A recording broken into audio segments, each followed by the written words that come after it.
What up, Winbush here. And a couple of weeks ago, Luma Labs gave me early access to the new platform called Luma Agents, and this is what I was able to create.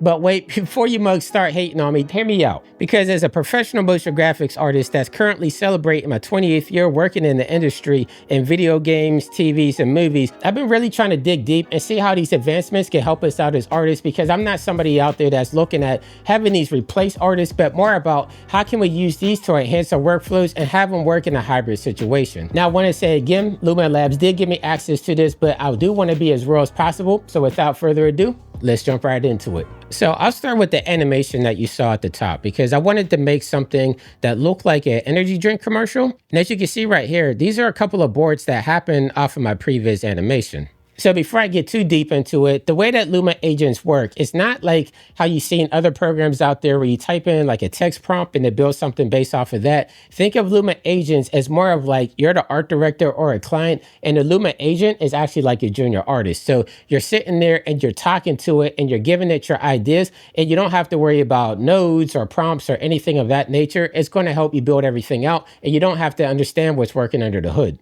Like, I wanted to approach this how a client usually approaches me. So I just built this out inside an Unreal Engine real fast. So I know I wanted to have like an energy drink spinning, and I wanted to have this explosion of liquids there. Shout out to the Pixel Labs. I'm using some of their liquids there inside of this previs. And I wanted to show this to Luma Agent and be like, hey, this is what I'm thinking. Can we build from there? So the way that this worked was I dropped the animation up here. You can see it in the top left-hand corner. And then down here in the lower right where you have this chat bubble, I have a whole plethora of conversations I've been having with it. But let me start off with a new project so you can see how we can build stuff like this out. So we're inside of a blank canvas right now. And on the right-hand side, you'll see it has new chat. And I can just type in like, hey, I want to make an energy drink commercial, and I did a previous animation in Unreal Engine. Could you help me first make hero frames based off this animation? So then you're just going to click on the upload here, and then it's going to start thinking, and it's going to give you what it thinks we need to do next. So after I typed that in, it said, let me check to see what you have on your canvas first. I don't see any assets on your canvas. Could you upload your Unreal Engine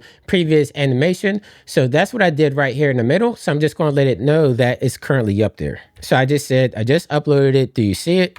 So now that it has my previous animation in here, and it started pulling out some of these frames, like it pulled out 4 hero frames, and now it's going to start generating some style frames based off of these 4 hero frames. So we're just going to give us a minute to cook, and we're going to see what it came up with on its own, and if we need to further art direct it. Like you can already see right here, it's starting to take exactly what my frames are, and it's just starting to really enhance them. So it's almost being used as like a render engine. And the nice thing I liked about this process is you can not only have one project working at a particular time, you could close that one while it's thinking, and then you can open up a brand new project or work on something that you were previously working on. Like I'm going back to my original project here. So I told it to just take my initial animation. Let's come up with some frames for an energy drink. I wanted to add some fruit to it. It started to add some stuff in here, but then it's like, I wanted to brand this as Winbush energy drink. So that's where you see these frames starting to come in. We have a lot of really nice looking fruit. Let me actually zoom in here so we can see it in full screen.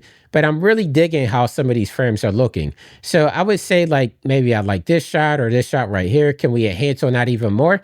And I gave this one a thumbs down because it's like, that label wasn't really what I was looking for. So you could give it a thumbs down, or you could give it any type of approval, or if you want a pinned or a neat review. So let's scroll down. And let's look at what we wanted to get. So it's starting to continue to work through some of the animations here. I was saying that I wanted to have the energy drink spin while I have the splash coming out. I like the way that that one was locked in, but then I was like, I want to have more depth of field in there. So then we scroll down here, we start to see that it's giving us some really nice depth of field with the pineapples in the foreground. But then I was like, hey, this is my energy drink. Let me put myself in here, right? So I took a headshot of myself, threw it in there. It's like, let's throw myself on a can. And it started to generate some of these images. So this one right here, if it doesn't believe it's giving you exactly what you want, it would actually reject some of the frames itself. Like you don't even have to go in and reject it. It will analyze it and say like, hey, this isn't what Winbush was looking for. Let's scrap this and not even show it. So as I'm talking back and forth with the agent, just art directing and telling it exactly what I wanted to do, it started giving me different iterations of the can, in which I like this one that was up here, where it had me kind of like this dot matrix, almost comic book style character behind the energy drink label there. So I said, let's rock with this one. Let's keep moving. And so it started to give me some previous animations based off of that. You know, we have the can coming up, we have the explosion, We have some of the fruit coming through as well. And I'm like, it's getting there, but I don't think it's exactly what I wanted. But then just for fun, I'm like, let's see some variants. Like, let's see different background colors just to see if we can make anything pop in here, in which I really started to like this purple one here. So, my typical workflow, working in a program, going through, rendering everything out, I can tell the agent exactly what I want, and it's just going to deliver it there, and I don't have to spend a lot of time on it. So based off that purple one, I was like, maybe we do something that's a little bit more cohesive that would go with a purple background. So it suggested these actually. It said maybe some blackberries, some passion fruit, some dragon fruit. So I was like, all right, let's rock with that. It started to give me a couple more frames. And once I said, let's roll with those, it started giving me some animation based off of those, which I thought these were coming out pretty decently. Now, the one thing I can appreciate is a lot of systems that you use out there, you're talking to it and it's going to gaslight you the entire time. Like, it's telling you stuff that you want to hear, but it might not be taking you down the path that you want. But listen to this, because Luma Labs, I was actually shocked because it gave me some honest truth. And I was really surprised that it said this to me. We're going back and forth. I'm saying that the direction is solid. Some of this stuff wasn't quite working, especially when it comes to text. And it would tell me like, the Winbush is reading correctly, but maybe the energy drink and the labels, they're starting to get distorted. And then this is what really took me out, because it says the honest truth, generative video struggles to keep text stabilized during the rotation. The best fix is to lock the motion you like here, then composite the clean label in post. In which I can really sympathize and appreciate that type of honesty, because if I was working in a different program, it straight up tell me like, yo, we're doing this, let's try this, we're doing this. Like, and you're just going in that continuous circle. At least here, it was just straight up like, hey, maybe we need to fix this in post, and we'll take it from there. And as you can see here on the right-hand side, I was just going back and forth with the agent. Like, I'm literally talking to it like it's a junior artist, just sitting there with me over his shoulder. I've been in that situation a lot working at studios. So there was a lot of iteration. Like, at first I was like, hey, maybe we just focus on maybe doing like the can spin, getting that right, because I felt like maybe I was telling it too much stuff at once, because it was getting close, but not quite there. I was like, hey, I like where this is going. Let's see if we can remix this with other background colors and other fruits as well. So right here, you can see that we have all the different fruits that complement those colored backgrounds, which I thought it did a really nice job with a lot of these. So once we had some hero frames finished up, then I was like, hey, let's do some animations inside of here, but maybe let's remix it a little bit. Like, we don't have to do exactly what we had seen before. And those are the type of animations that you see here. Now, I'm not going to lie, I went into the skeptical, but I actually had a lot of fun just going back and forth, working with the agent. But I felt like I was in a good place and starting to really understand this. So I was like, hey, let me try out another example to see how it does with architectural and world building, because that's a lot of stuff that I do for TV shows. So I want to see how it held up. So I do have this 3D model of the Burj Khalifa from Dubai, from a project that I did way back in the day. And I wanted to pipe in this previs and see if it will be able to handle it. So as you can see right here, it took a lot of the frames from that previs animation. So I did this in Unreal Engine as well. I just do a grayscale building in there, no type of textures, because I wanted to see what the Luma agent would be able to do.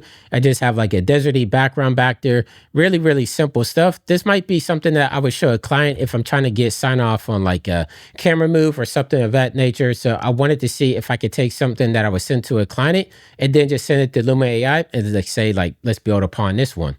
And then I also gave it a ton of references that I found off the internet just to give it a showcase of what the Burj Khalifa actually looks like from the inside and outside looking up. So I told it to start building out some frames and start building out these frames, which the frames are looking really nice. Like, I can't lie, when it's doing still images, it came out extremely well, but it did have a couple of hiccups when it came to the animations. But it told me straight up that when you're doing architectural design, especially with something highly reflective with that many windows, and it gave me the exact amount of windows, it was saying like, hey, maybe this isn't the best case scenario to be used in generative video on, and maybe you could use this as a background piece and then kind of composite your actual building in 3D over top of it. So again, that's something that I could really respect, where it tells you that something's not working, and it actually tells you to go back to the manual way of doing it, because as an artist, that kind of makes me feel good that it's not totally taking me out of the process. You're still going to have to use your skill sets to really understand what's going on and be able to enhance on top of what you're getting here. And not only that, I feel like as an artist, I'm able to actually talk back and forth with the agent, because I can see somebody that doesn't know or have like an artist background trying to talk to this and not get exactly what they want, because they might have the vision in their head, but they're not really helped to how they should be talking to it to get exactly what they want. So I feel like as artists with our background and understanding lighting, compositing, composition, all the good basics that come along with the type of work that we do, we're able to convey to the agent what exactly is working and what's not working. And that's how we're able to get some really dope stuff out in the end. Now, if you made it this far, I want to thank you for making it to the end. Let's keep an open mind, leave a conversation down at the bottom. I'll answer any questions to the best of my ability. But I would say, as we're starting to move forward with this type of technology as artists, let's have an open conversation about this stuff so we can kind of designate the path that this stuff is going to. Because if we're not lending our voices and letting the engineers know exactly how they should be implementing this stuff into our workflows, they're just going to take it and run with it. So once again, my name is Winbush if you're new, and until next time, stay fresh, keep creating, and I'll catch you in the next video. I'll see you soon. Take care.